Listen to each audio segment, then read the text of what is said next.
बिस्मिल्लाहिर्रहमानिर्रहीम, अस्सलाम वालेकुम। वेलकम टू अल्हम डायनामिक वर्ल्ड। मेरा नाम फरहान इकराम है और आज हम सेकेंड ईयर का चैप्टर नंबर 20 का जो टॉपिक कवर करने जा रहे हैं उसका नाम है कॉन्टिन्यूस एक्सरे स्पेक्ट्रम। बेटा इसके बारे में आपने लास्ट लेक्चर में पढ़ा है इनर्शियल ट्रांजिशंस और कैरेक्टरिस्टिक एक्सरेज के बारे में, तो ये उसी का थोड़ा सा कह लें कि अगला पॉइंट ऑफ व्यू आपको बताया गया है। तो इसमें बताया क्या गया है कि आपके पास दो तरह की एक्सरेज होती हैं, दो टाइप्स ऑफ एक्सरेज हैं। एक को हम बोलते हैं कैरेक्टरिस्टिक एक्सरेज जो कि आपने रिसेंटली पढ़ा, एक को हम बोलते हैं ब्रेकिंग एक्सरेज। ठीक है जी, पहले मैं इसके बारे में आपको बता देता हूँ, फिर मैं यहाँ पे आता हूँ क्योंकि ये आपने पहले पढ़ा है, बस इसको हमने समराइज करना। बेटा वो तमाम एक्सरे जो किसकी वजह से होती हैं, इनर शेल ट्रांजिशंस की वजह से होती हैं। आपको हमने बताया था कि जो इनर शेल है अगर वहाँ से इलेक्ट्रॉन स्किप होता है तो उसकी जगह कोई और इलेक्ट्रॉन आता है तो वहाँ पे उसे हम क्या बोलते हैं, इनर शेल ट्रांजिशन। वहाँ से काफ़ी अमाउंट ऑफ एनर्जी जो है ना वो रिलीज होती। इसका बेटा जी ये फार्मूला जो कि आपकी बुक में कहीं नहीं लिखा हुआ, लेकिन ये क्या लिखा हुआ है, -13.6 g²/n², और इसका यूनिट लिखा हुआ है इलेक्ट्रॉन वोल्ट। ये एनर्जी का यूनिट है।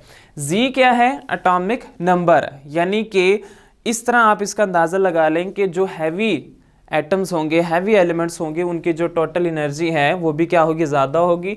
जिनकी जो एनर्जी है अगर आप चाह रहे हैं कि कम हो तो उसका एटॉमिक नंबर भी क्या होना चाहिए, कम होना चाहिए। तो बेटा यहाँ पे क्या बात बताई गई है, इस फार्मूले से क्या आपको पता लग जाना चाहिए, एनर्जी जो डिपेंड करती है ना वो किस पे डिपेंड कर रही है, फ्रीक्वेंसी पे। वो तो हमें पहले से पता है। तो अगर आप ये चाह रहे हैं कि फ्रीक्वेंसी ज़्यादा हो तो वो किसकी ज़्यादा होगी, जिसका एटॉमिक नंबर क्या होगा, ज़्यादा होगा। अगर आप चाह रहे हैं कि एटॉमिक नंबर कम है, ठीक है, तो उसकी वजह से जो फ्रीक्वेंसी है वो भी क्या होगी, कम होगी। अब देखें, आप इसको एनर्जी से डायरेक्ट रिलेट कर लें। यहाँ से देख लें कि अगर एटॉमिक नंबर ज़्यादा है तो एनर्जी क्या होगी, ज़्यादा। अगर एटॉमिक नंबर कम है तो एनर्जी क्या होगी, कम होगी। ठीक है जी, इसलिए हम जो है ना एक्सरेज के लिए, कैरेक्टरिस्टिक एक्सरेज के लिए हम हायर एलिमेंट्स जो होते हैं, हायर एटम्स जिनका एटॉमिक नंबर ज़्यादा होता है वो यूज़ करते हैं। ठीक है जी, इसके बाद आप आ जाएं ब्रेकिंग एक्सरेज पे, ठीक है, जिन्हें हम ब्रह्मस्टॉलिंग भी बोलते हैं। All X-rays due to acceleration और डीएक्सेलरेशन ऑफ द चार्जेस, यानी कि यहाँ पे क्या होगा, यहाँ तो एक्सेलरेट होंगे चार्जेस, यहाँ तो वो क्या होंगे, डीसेलरेट, यानी कि यहाँ तो उनकी स्पीड ज़्यादा हो जाएगी, यहाँ उनकी स्पीड जो है ना वो कम हो जाएगी। ठीक है, किसकी, चार्जेस की। अब इसको एक्सप्लेन कैसे करना है कि मेरे पास क्या है, एक प्लेट है जिस पे कौन सा चार्ज है, नेगेटिव। इस सारी प्लेट पे चार्ज जो है ना बेटा वो नेगेटिव चार्ज। ठीक है जी, और यहाँ पे मेरे पास क्या है, एक इलेक्ट्रॉन। ठीक है, इस एक इलेक्ट्रॉन की जो इस टाइम एनर्जी है ना वो 10⁻⁶ है, काफ़ी ज़्यादा, बहुत ज़्यादा। ठीक है जी, जब ये इस स्पीड से इसके पास आएगा, ये क्या है, नेगेटिव पोटेंशियल पे है, इस पे भी कौन सा चार्ज है, नेगेटिव है। जब वो आएगा यहाँ पे जब वो पहुँचेगा तो उसको क्या फील होगी, क्या उसको बर्दाश्त करनी पड़ेगी, उसे रिपल्शन बर्दाश्त करनी पड़ेगी। अब जब वो रिपल्शन बर्दाश्त करेगा तो असल में क्या हो गया, वो डीसेलरेट। असल में क्या हो गया बेटा, वो डीसेलरेट। जब वो डीसेलरेट हो गया इसका मतलब क्या होगा कि यहां से भी कुछ एक्सरेज निकलेंगी।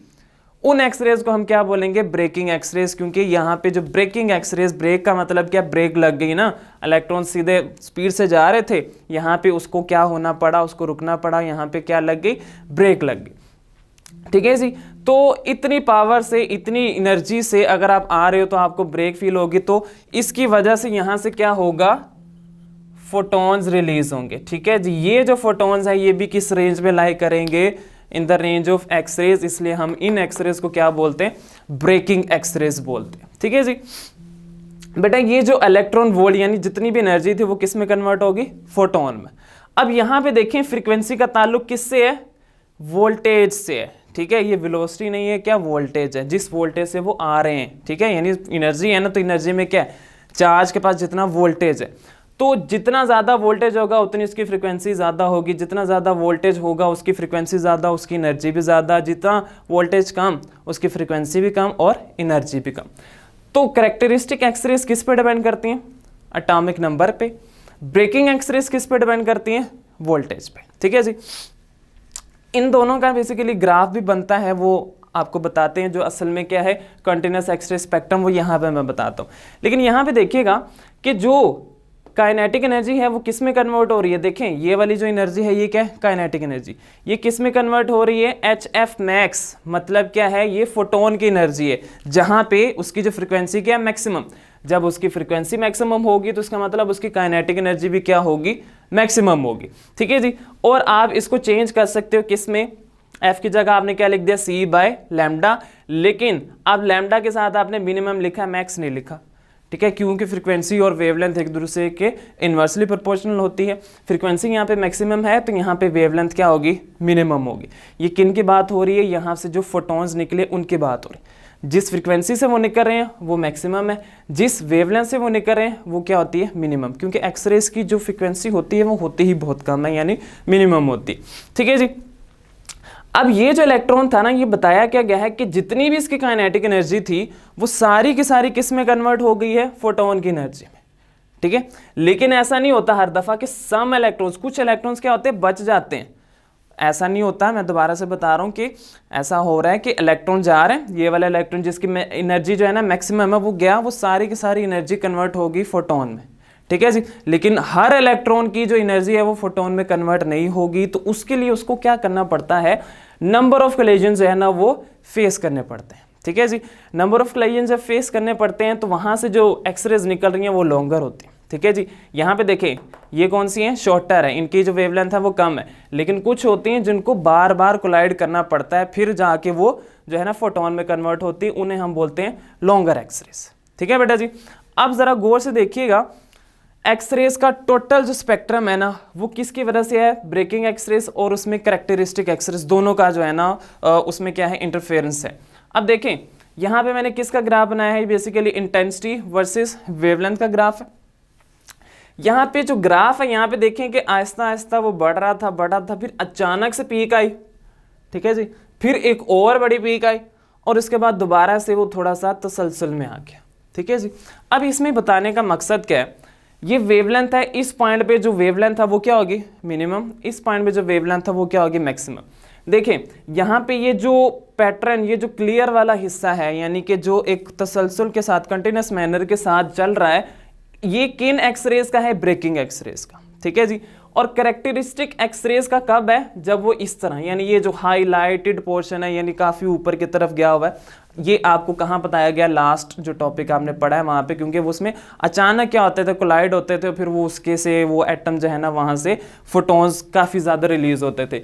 तो कैरेक्टरिस्टिक एक्सरेज जिनकी पीक है और जो नॉर्मल हैं वो कौन सी हैं, ब्रेकिंग एक्सरेज। और ये मिल मिला के क्या बन रहा है, स्पेक्ट्रम बन रहा है किसका है, एक्सरे का। ठीक है जी। इसलिए हम इसे क्या बोलते हैं, कॉन्टिन्यूस एक्सरे स्पेक्ट्रम। अब जरा ये भी देखिएगा, continuous X-ray is obtained, continuous spectrum is obtained by braking X-rays और ब्रह्मस्टालिंग। ये जो ब्रेकिंग एक्सरेज आप इसे क्या बोलते हैं, ब्रह्मस्टालिंग भी बोलते हैं, ये कंटिन्यूस है। ठीक है, ये वाला क्या है, कंटिन्यूस है। ये वाला कौन सा है, डिसकंटिन्यूस। लेकिन दोनों को मिला के ये एक्सरे स्पेक्ट्रम बन रहा है, लेकिन यहाँ पे ये क्या है, कंटिन्यूस, ये क्या है, डिसकंटिन्यूस। ठीक है जी। तो इसको भी जरा गौर से देख लीजिएगा। अब आप नेक्स्ट टॉपिक पे आ जाए, उसका नाम है properties and uses of X-rays. तो यूजेस के बारे में बेटा जी बताता चलता हूँ। पहले प्रॉपर्टीज देख लें कि प्रॉपर्टीज आपकी बुक में नहीं लिखी हुई, लेकिन आपको पता होना चाहिए कि ये इलेक्ट्रोमैग्नेटिक वेव्स होती हैं जिनकी जो वेवलेंथ है 10⁻⁻10 होती है। इनकी जो पेनिट्रेटिंग एबिलिटी होती है वो बहुत ज़्यादा होती है। ये गैसेस को आयोनाइज भी कर देती हैं। इसके अलावा ये किस स्पीड से मूव करती हैं, स्पीड ऑफ लाइट से। ठीक है जी। ये सारी प्रॉपर्टीज होती हैं जो जनरली पता होती हैं, इन्होंने भी मेंशन नहीं किया। ठीक है जी। तो इसलिए ये आपको पता है, तो हमने भी बेहतर यही समझा कि ये ना लिखें। ठीक है जी। फिर आगे बढ़े जी, यूजेस में क्या है, इसके दो यूजेस हैं बहुत इंपॉर्टेंट। सबसे पहले है शैडो फोटोग्राफी, मतलब क्या है, जो आप हॉस्पिटल्स वगैरह में जाके एक्सरे करवाते हैं, ये उसकी बात हो रही है। ठीक है। और दूसरा है कैट स्कैनर, वो भी क्या है, कंप्यूटर और एक्सियल टोमोग्राफी, उसके बारे में आपको बताते हैं। ठीक है जी। पहले यूजेस में शैडो फोटोग्राफी में क्या होता है कि जिस ऑब्जेक्ट का आपने एक्सरे करना है, यानी उसका एक्सरे पैटर्न आप चाह रहे हो, उसको आपने कहाँ रखना है, मिड में रखना है। ठीक है।